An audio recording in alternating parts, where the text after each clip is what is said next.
नमस्कार साथियों, मैं हूं पीके साहू। मेरे YouTube चैनल में आप सभी का स्वागत करता हूं। जैसे कि आप सभी को पता है कि व्हाट्सएप पर और फेसबुक पर ये एजेंडा जो 14 जुलाई को होने वाली कैबिनेट मीटिंग का एक एजेंडा है, इस एजेंडा को देख कर के बहुत सारे साथी जो चयनित अभ्यर्थी है, जो बेरोजगार युवा है, उन पर एक उदासी और चिंता छाई हुई है। मैंने पढ़ा कमेंट्स वगैरह, और कुछ ऐसे हैं जिन लोग लड़ाई लड़ रहे हैं, उनके मनोबल भी इसको देख कर के कम हो सकता है। लेकिन मैं ये कहना चाहूँगा कि आप अपने मनोबल को न तोड़िए। इसे देख कर को आपको क्या लगता है? आप वो देख रहे हैं जो ये दिखाना चाह रहे हैं, आप वो देखिए जो आप दिखाना चाह रहे हो। इसमें यह है कि आपकी लड़ाई और अनशन जो चल रही है उस पर इतना असर पड़ा है कि ये आपके मनोबल को तोड़ने का पूर्ण प्रयास है। कि एजेंडा में शामिल देखो कौन कौन सा किया है।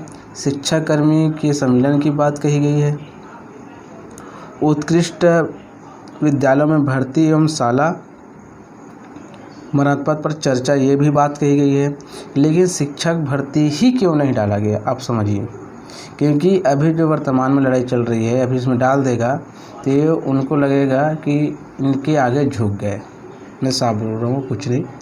तो उसमें आपके मनोबल को इस संबंध में कम किया जा सकता है। तो आपके मनोबल को अब और दृढ़ निश्चय रखना है कि इस एजेंडा में शिक्षक भर्ती शामिल कैसे किया जाए।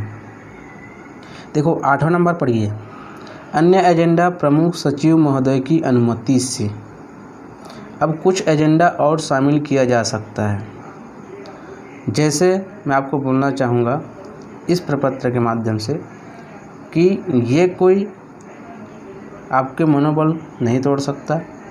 आपके मनोबल को इस प्रकार से बना के रहिए, इस एजेंडा को देख करके आपके मन में जो उदासी छा रही है वो बिल्कुल मन से हटा दीजिए। वो तो बिल्कुल आज नहीं तो कल आपकी लड़ाई और अनशन जो एकरूपता चल रही है उसके सामने कुछ नहीं है, उसको शामिल करना पड़ेगा। जिस प्रकार से जांजगीर चांपा के वे चयनित अभ्यर्थी इतनी सुंदर तरीके से अपनी बात रख रहे हैं, यदि उसी प्रकार से दूसरे ज़िले और जितने भी ज़िले के अभ्यर्थी हैं इसी प्रकार से मुहिम चलाते हुए, एक दूसरे का साथ देते हुए प्रत्येक ज़िला में और इस प्रकार से रखें, तो इनके जैसे जो कार्य किया जा रहा है उसके जैसे सभी करें, तो बात मानिए बहुत जल्द ही कुछ ना कुछ निर्णय जरूर आएगा। जैसे बघेल जी से मेरा सर्वप्रथम परम सम्मान्य बघेल काका जी को मेरा सादर प्रणाम। जैसा कि आप जानते हैं कि पिछले माह 29 जून को छत्तीसगढ़ डीएड संघ के बैनर तले हम लोग वर्तमान में हो रही शिक्षक भर्ती के लेट लतीफ़ी को पुनः गति प्रदान करने के संबंध में जिलाधीश महोदय एवं एसपी मैम के माध्यम से सरकार को ज्ञापन सौंपे थे कि हमारी भर्ती प्रक्रिया को पुनः गति प्रदान करे करके, जिसको जो है वर्तमान सरकार बिल्कुल संज्ञान में लिया और कुछ इस बीच जो है स्टेटमेंट प्रस्तुत किए। सर्वप्रथम तो मैं पुनः हम सरकार को जो है हमारी जो संघ के माध्यम से धन्यवाद देना चाहूँगा और संघ के तरफ से पुनः आभार व्यक्त करता हूँ। बात यह है कि आपके द्वारा जो दिया गया स्टेटमेंट है वो हमारी भावनाओं को, हमारी जो कठिनाइयों को समाप्त नहीं कर पाई है। हमें मानसिक अवसाद रूपी समुद्र से बाहर नहीं निकाल पा रही है। हम मानसिक अवसाद रूपी समुद्र में डूब रहे हैं, मर रहे हैं। दिन ब दिन हमारी जो मानसिक अवसाद वो बढ़ती जा रही है। हम तो परेशान हैं, हमारे परिवार वाले परेशान हैं। तो हम चाहते हैं कि जैसा आप बोले थे कि जैसे ही लॉकडाउन ख़त्म होगा हम भर्ती प्रक्रिया को जो है गति देंगे करके।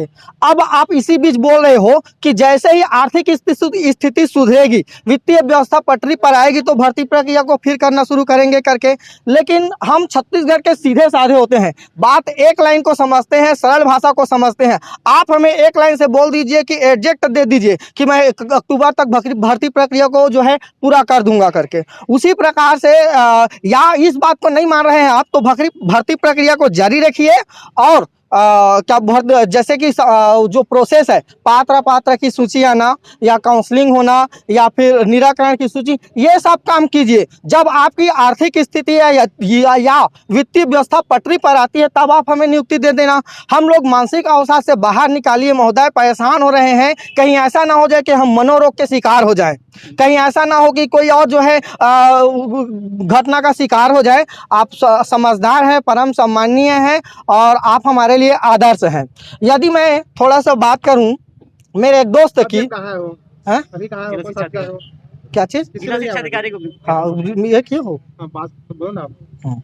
अच्छा, अभी हम लोग सरकार द्वारा स्टेटमेंट आने के आए हैं, तो अपने जो अगला रणनीति थी अनिश्चितकालीन हड़ताल पर जाने की, उसको संशोधित करके पुनः डीओ साहब के माध्यम से ज्ञापन सौंपा जा रहा है, जिसमें हम निवेदन कर रहे हैं कि भर्ती प्रक्रिया को एक निश्चित गाइडलाइन दो और या फिर भर्ती प्रक्रिया को जारी रखो।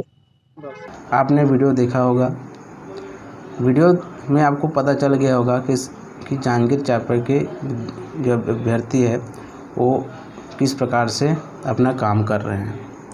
उससे प्रेरणा लेते हुए सभी को इस प्रकार से कार्य करने की आवश्यकता है। और एक प्रपत्र और मिला था, लेटर, जो नांदगांव सांसद संतोष पांडे जी का था, जिन्होंने ज्ञापन सौंपने के पश्चात जो है छत्तीसगढ़ शिक्षक भर्ती प्रक्रिया को आगे बढ़ाने के लिए माननीय मुख्यमंत्री जी को लेटर प्रेषित किया है। तो इस प्रकार से विपक्ष का भी लेटर उस तक पहुंच रही है। तो कुछ ना कुछ बहुत जल्द जो है इस प्रकार से निर्णय आने की पूरी संभावना है।